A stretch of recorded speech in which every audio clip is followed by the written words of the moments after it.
ओम नमो भगवते वासुदेवाय। हरे कृष्णा। राधे राधे। आप सभी का सादर अभिनंदन। कार्तिक मास महात्म्य की कथा का अध्याय 25वां आज मैं लेकर आई हूँ। 24वें अध्याय में हमने जाना एक ब्राह्मण के बारे में जिसका नाम धर्मदत्त था।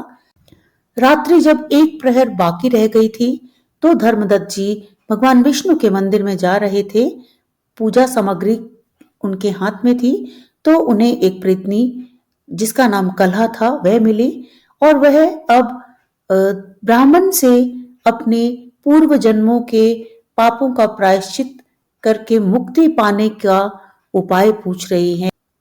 25वें अध्याय में कि धर्मदत्त जी ने उसे क्या उपाय बताए। धर्मदत्त जी का कथन 24वीं कथा के आगे का वर्णन सुनिए। तीर्थ में दान और व्रत आदि सत्कर्म करने से मनुष्य के पाप नष्ट हो जाते हैं, परंतु तू तो प्रेत के शरीर में है, अतः उन कर्मों को करने की अधिकारिणी भी नहीं है। इसलिए मैंने जन्म से लेकर अब तक जो कार्तिक का व्रत किया है उसके पुण्य का आधा भाग मैं तुझे देता हूं। तू उसी से सद्गति को प्राप्त हो जा।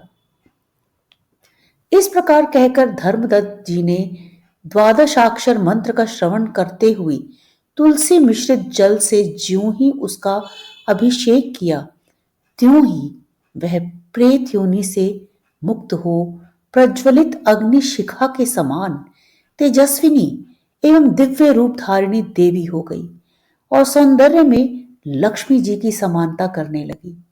तदंतर उसने भूमि पर दंड की भांति गिरकर ब्राह्मण देवता को प्रणाम किया और हर्षित होकर गदगद वाणी में कहा, हे द्विज श्रेष्ठ, आपके प्रसाद से आज मैं इस नरक से छुटकारा पा गई। मैं तो पाप के समुद्र में डूब रही थी और आप मेरे लिए नौका के समान हो गए।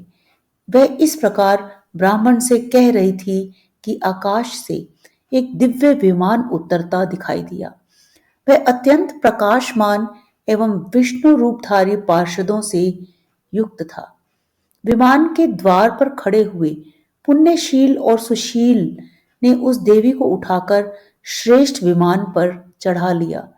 तब धर्मदत्त ने बड़े आश्चर्य के साथ उस विमान को देखा और विष्णु रूपधारी पार्षदों को देखकर साष्टांग प्रणाम किया। पुण्यशील और सुशील ने प्रणाम करने वाले ब्राह्मण को उठाया और उसकी सराहना करते हुए कहा, हे द्विजश्रेष्ठ, तुम्हें साधुवाद है क्योंकि तुम सदैव भगवान विष्णु के भजन में तत्पर रहते हो, दीनों पर दया करते हो, सर्वज्ञ हो तथा भगवान विष्णु के व्रत का पालन करते हो। तुमने बचपन से लेकर अब तक जो कार्तिक व्रत का अनुष्ठान किया है उसके आधे भाग का दान देने से तुम्हें दूना पुण्य प्राप्त हुआ है और सैकड़ों जन्मों के पाप नष्ट हो गए हैं। अब यह वैकुंठ धाम में ले जाई जा रही है। तुम भी इस जन्म के अंत में अपनी दोनों स्त्रियों के साथ भगवान विष्णु के वैकुंठ धाम में जाओगे और मुक्ति प्राप्त करोगे। धर्मदत्त, जिन्होंने तुम्हारे समान भक्ति पूर्वक भगवान विष्णु की आराधना की है वे धन्य और कृतकृत्य हैं। इस संसार में उन्हीं का जन्म सफल है। भली भांति आराधना करने पर भगवान विष्णु देहधारी प्राणियों को क्या नहीं देते हैं। उन्होंने ही उतानपाद के पुत्र को पूर्व काल में ध्रुव पद पर स्थापित किया था। उनके नामों का स्मरण करने मात्र से समस्त जीव सद्गति को प्राप्त होते हैं।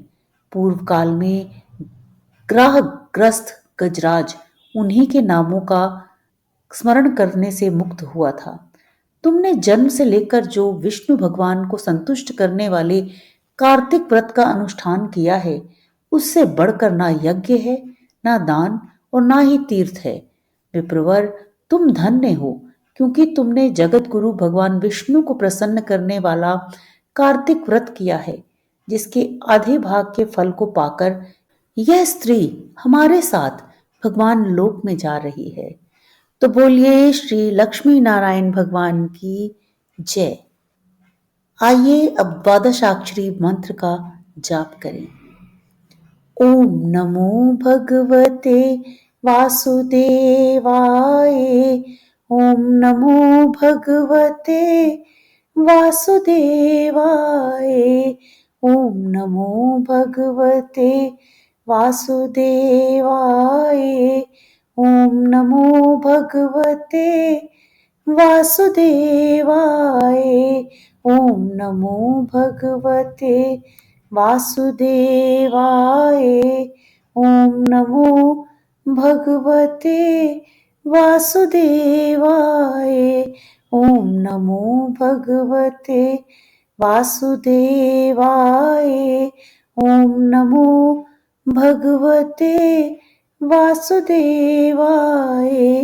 ओम नमो भगवते वासुदेवाय। ओम नमो भगवते वासुदेवाय। ओम नमो भगवते वासुदेवाय। ओम नमो भगवते वासुदेवाय।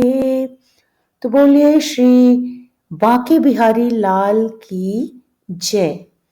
यदि आपको यह वीडियो पसंद आई हो तो कृपया लाइक के आइकन को प्रेस करें। कमेंट बॉक्स में ओम नमो भगवते वासुदेवाय लिखें और अगले दिन की कथा सुनने के लिए कृपया चैनल को सब्सक्राइब करें। जय जय श्री राधे।